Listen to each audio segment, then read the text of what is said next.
Olha, uma verdadeira mudança de paradigma lá no STJ está redesenhando as fronteiras entre o direito penal e o administrativo.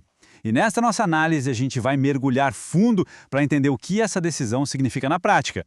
A questão que está no centro de tudo é a seguinte: será que um benefício que nasceu lá no direito penal pode ser usado por analogia para diminuir uma multa administrativa? Pois é, a resposta do STJ para essa pergunta mudou e mudou da água para o vinho.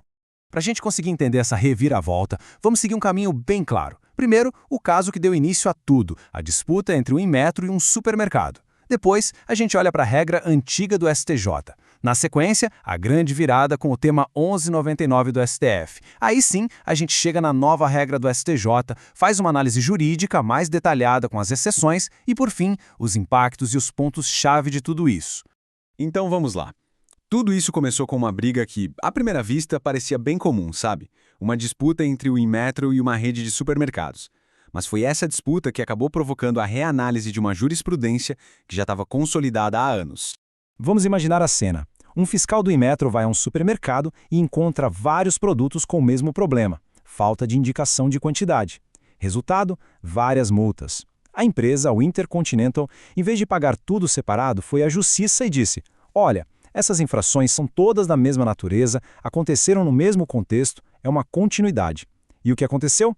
O TRF2 concordou, aplicou por analogia a continuidade delitiva do Código Penal e transformou aquela pilha de multas em uma só, bem mais branda. E isso, na época, estava totalmente alinhado com o que o próprio STJ vinha decidindo. Mas espera aí, como isso era possível? Como é que se pegava uma regra do direito penal e aplicava no direito administrativo assim? Bom, isso acontecia porque, por décadas, o STJ teve uma jurisprudência super consolidada que permitia exatamente essa manobra. E o conceito central aqui é esse, o da continuidade delitiva, que está lá no artigo 71 do Código Penal. Pensa assim, no direito penal é um benefício.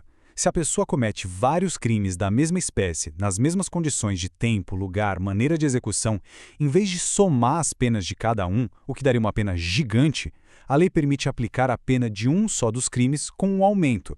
A lógica é evitar uma punição que seja totalmente desproporcional, né? E essa lógica era aplicada direto no campo administrativo. Não era uma decisão isolada, não. Por mais de 30 anos, o STJ vinha dizendo, sim, existe a infração administrativa continuada. Ou seja, se a fiscalização pegava várias infrações iguais na mesma batida, aplicava-se uma multa só. Era uma tese jurídica que, para quem era multado, era excelente, uma tese vencedora. Essa jurisprudência do STJ parecia, assim, uma rocha, inabalável. Todo mundo operava com base nela.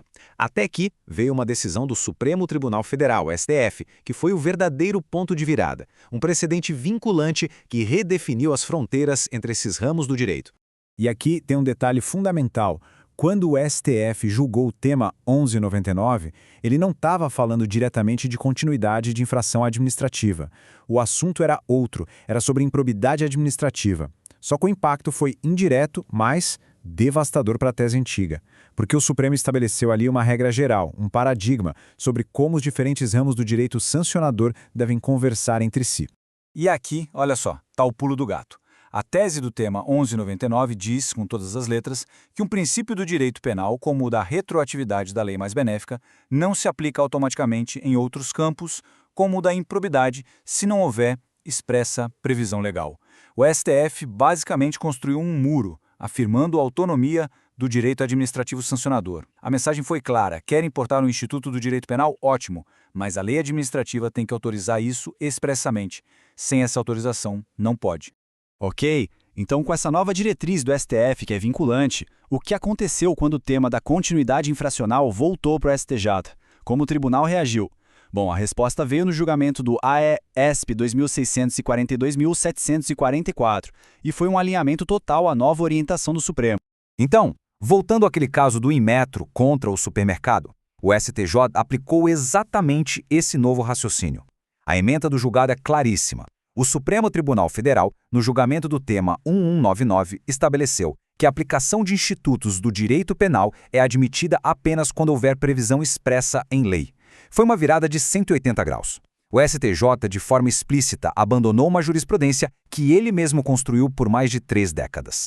Então, o quadro da mudança fica muito claro aqui. Antes o que a gente tinha? Uma aplicação por analogia. Mesmo que a lei administrativa não falasse nada, o STJ permitiu usar a continuidade delitiva do Código Penal, com base em princípios como proporcionalidade. E agora? Agora a regra é o princípio da legalidade estrita. A aplicação de institutos do direito penal no direito administrativo sancionador só e somente só se houver uma autorização expressa na lei específica. O fundamento mudou. Agora é a autonomia do direito administrativo sancionador e o respeito ao precedente vinculante do STF.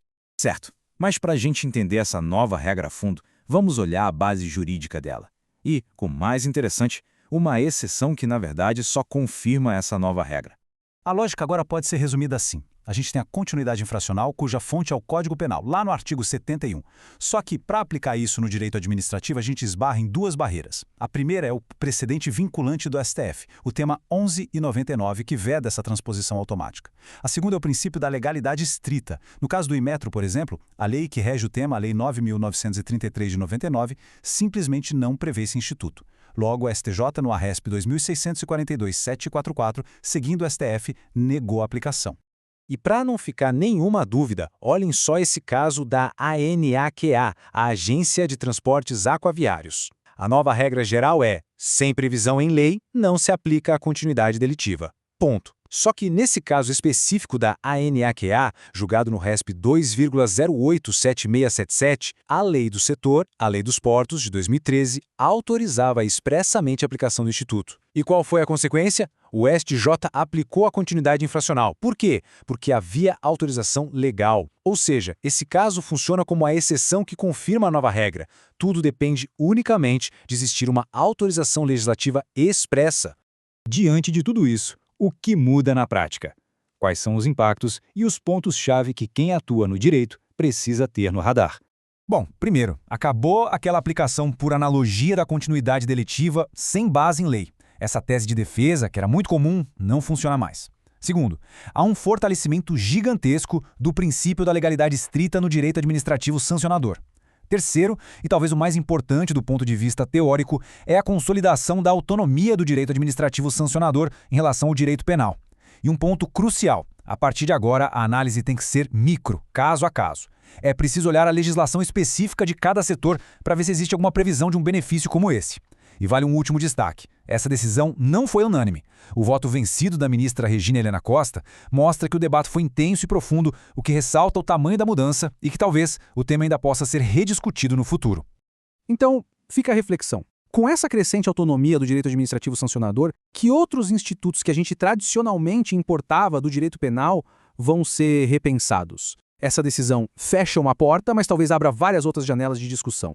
Bom, pessoal, é isso. Chegamos ao fim da nossa análise. Se esse conteúdo aprofundado foi útil, não se esqueça de se inscrever no canal e deixar o seu like. Isso ajuda muito a gente a continuar produzindo mais material com essa densidade.